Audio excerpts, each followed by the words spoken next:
Friend, इसके पहले lecture में मैंने ऑयल इमर्ज ट्रांसफार्मर के ONAN, oil natural air force, oil force air force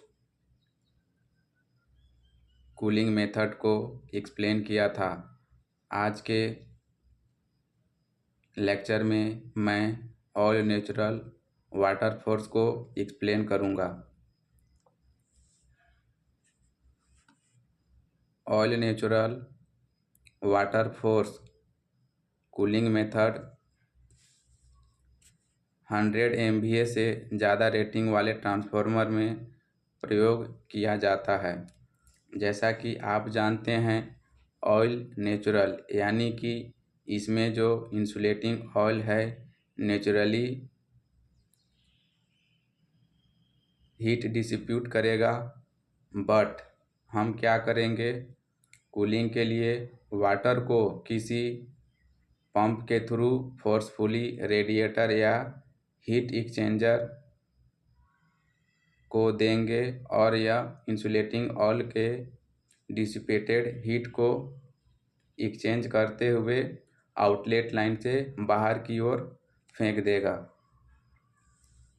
अब हमें वाटर फोर्स्ड कूलिंग मेथड इसलिए इंट्रोड्यूस करना पड़ता है कि जहाँ पर जगह कम होता है वहाँ पर हम बड़े साइज का ट्रांसफार्मर बियर नहीं कर सकते। एयर फोर्स एयर ब्लास्ट से क्या होता है कि सडनली हमारा टेम्परेचर कंपनसेट भी नहीं होता है और ट्रांसफार्मर का साइज भी बहुत बड़ा हो जाता है। बट अगर हम किसी तरीके से हीट एक्सचेंजर को अगर हम लगा दें तो बहुत ही कम जगह में हम काफ़ी इफ़िशियंटली हाई हीट को भी टैकल कर सकते हैं।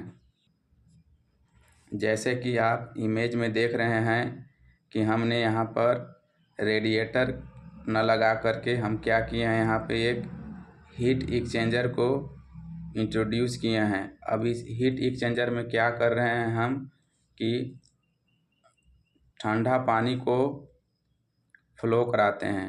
ठंडा पानी कुछ इस तरीके से फ्लो होता है और यह धीरे धीरे मिनरल ऑयल की गर्मी को लेकर के बाहर चला जाता है। यहाँ पर हमें एक चीज़ ध्यान रखने की ज़रूरत है कि जो हमारा जो इनलेट वाटर है उसका टेम्परेचर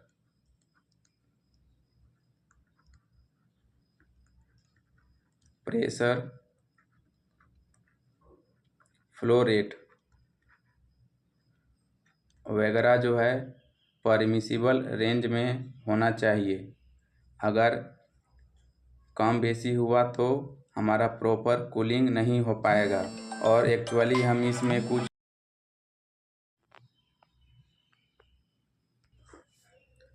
और यही नहीं, आउटलेट से जो हॉट वाटर बाहर निकलता है उसका फ्लो रेट, प्रेशर, टेम्परेचर को भी हमें कंटिन्यूअस मॉनिटर करने की आवश्यकता पड़ती है।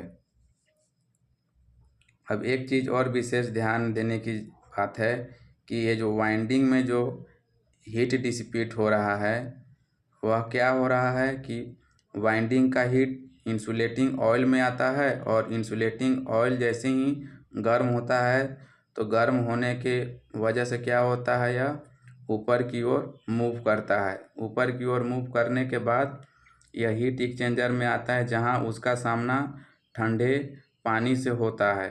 हालांकि यह नॉन कांटेक्ट मेथड है, डायरेक्ट कांटेक्ट में नहीं होता है। अगर ऐसा हुआ तो फिर मिनरल ऑयल में वाटर जो है जमा हो जाएंगे जिससे कि ट्रांसफार्मर की डाई इलेक्ट्रिक स्ट्रेंथ जो है ना कम हो जाती है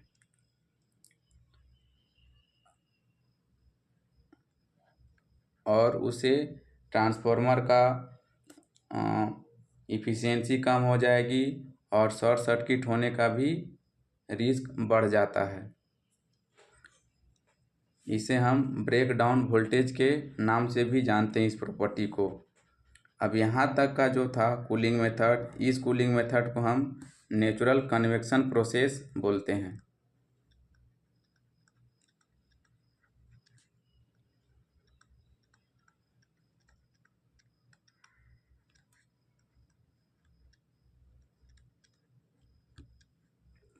यह क्या होता है, जब किसी द्रव्य को गर्म किया जाता है तब द्रव्य के अणु गर्म होने के कारण फैलते हैं, जिससे कि लिक्विड मटेरियल का डेंसिटी कम हो जाता है और वह ऊपर की ओर उठना चालू होता है।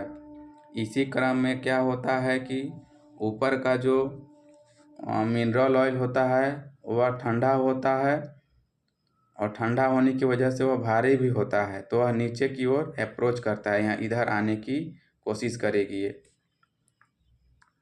इधर से पूरा का पूरा जो है नीचे की ओर आएगी, है ना। ऐसा नहीं है कि इसमें ग्रेविटी का कुछ रोल है, ग्रेविटी हल्के और भारी दोनों तरह के पदार्थों पर समान रूप से काम करती है। तो ये जो पूरा फेनोमेना था इसे नेचुरल कन्वेक्शन प्रोसेस के नाम से जाना जाता है। इस इफ़ेक्ट को हम लोग बेयोंसे इफ़ेक्ट के नाम से भी जाना जाता है। अगर बेयोंसे इफ़ेक्ट के बारे में आप जानना चाहते हैं तो ऊपर आई बटन पे क्लिक करके बेयोंसे इफ़ेक्ट को आप जान सकते हैं। अब देखिए, इसे पिछले वाले जितना भी थे एयर ब्लास्ट,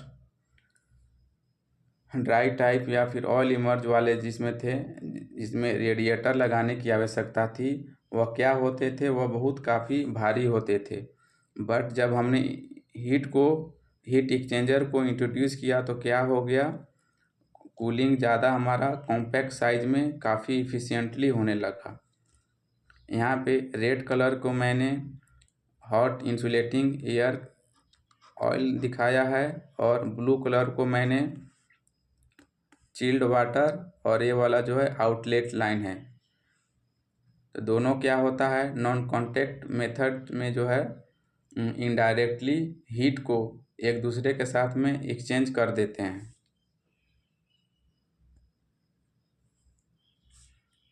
एडवांटेजेस की हम बात कर लें तो हीट एक्सचेंजर लगाने की वजह से हमें बड़े साइज के रेडिएटर की आवश्यकता नहीं होती है और जिससे कि ट्रांसफार्मर का साइज काफ़ी छोटा हो जाता है। यह कम जगह में भी हाई रेटिंग ट्रांसफार्मर को हम रख सकते हैं। इसमें किसी भी तरीके का एग्जॉस्ट फैन, पंप या मूविंग पार्ट नहीं होता है, तो इसका ऑपरेशन साइलेंटली होता है। अब इसकी इफ़िशियंसी जो है normal oil forced air forced cooling से काफ़ी अच्छा माना जाता है। इसके डिसएडवांटेजेस को हम देख लेते हैं। तो अगर हमारा किसी भी तरीके से इनलेट वाटर या आउटलेट वाटर का फ्लो रेट, प्रेशर, टेम्परेचर में गड़बड़ी हुई तो सीधे सीधे हमारे ट्रांसफार्मर के परफॉर्मेंस को इम्पैक्ट करता है। चूँकि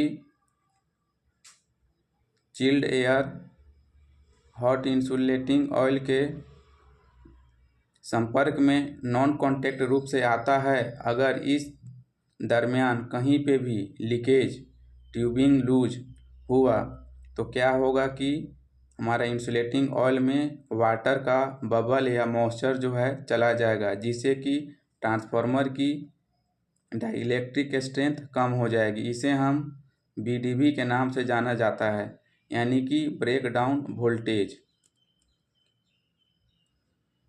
यह वह प्रॉपर्टी है जो हाई वोल्टेज को सस्टेन करने की क्वालिटी प्रदान करता है।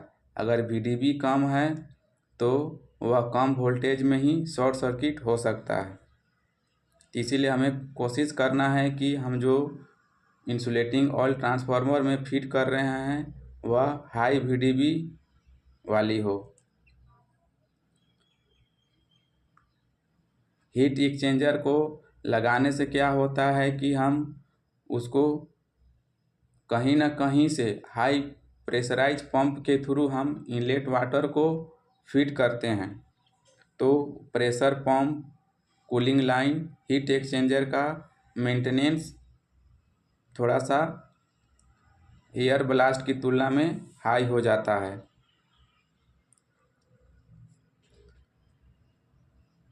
पंप और flow rate, pressure, temperature monitoring के लिए हमें कंट्रोलर लगाने पड़ते हैं। इसका भी कॉस्ट हाई हो सकता है और पंप को चलाए रखने के लिए हमें ऑक्सिलरी पावर की भी आवश्यकता होती है। अगर आपने इस वीडियो को ज्ञानवर्धक पाया है तो वीडियो को लाइक कर दें और चैनल को सब्सक्राइब कर लें। आपका धन्यवाद।